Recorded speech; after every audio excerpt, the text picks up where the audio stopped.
so I'm up to scratch in my head. um, in order to then ask the question, because you started talking about hydrogen before hydrogen atoms, um, basically when things were so hot that they couldn't exist. Right. How do we then know that things got that squashed together, or is it? I mean, how? Yeah, basically, how do we get to that? How do we get to that understanding? All right. So if you, um,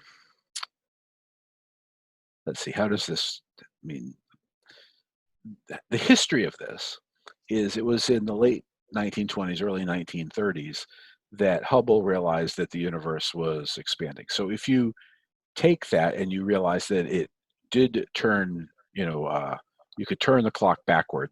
There was Yeah. a priest, a Belgian priest by the name of Lemaitre, Lemaitre, and he said, using Einstein's theory, I think that the universe actually began.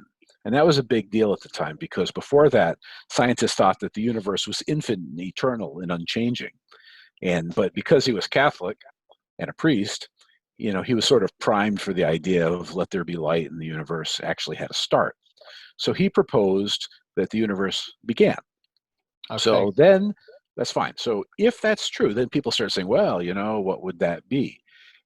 Well, that would mean that the universe was super hot in the beginning, and then it would expand and cool, and there would be a time where the temperature would drop enough to be um, cool enough for hydrogen to form. So this was, people thought about this for many years. Yeah. And it was in 1964 that two scientists, one by the name of Arno Penzias and the other one named Robert Wilson, were they were actually looking in space at radio waves, and they found this hiss in the when they put their telescope aimed at the empty sky, they heard like static, like an old style TV. And they Mm. shouldn't have. They thought they shouldn't have. So what they did is they didn't know what the hell it was, and they were looking around. And eventually, it turned out what they were looking at was this radio thing is called the cosmic microwave background radiation, or CMB. So Mm. CMB Yeah. is it's the um, essentially it's the remnant heat of the explosion of the Big Bang. And Okay. so this is pretty mind blowing, but it's true.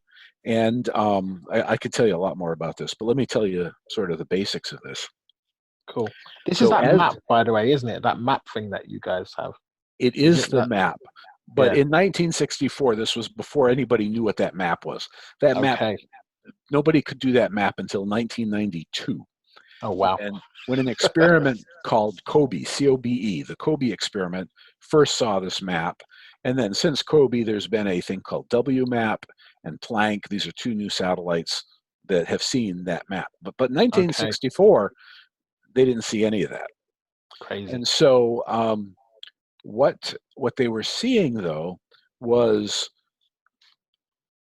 at the universe began and it cooled. And at about 380,000 years after the Big Bang, before that, the universe was so hot that the protons and neutrons I'm not neutrons, sorry, the protons and the electrons couldn't stick together because every time they got together, they would bounce and they would break apart.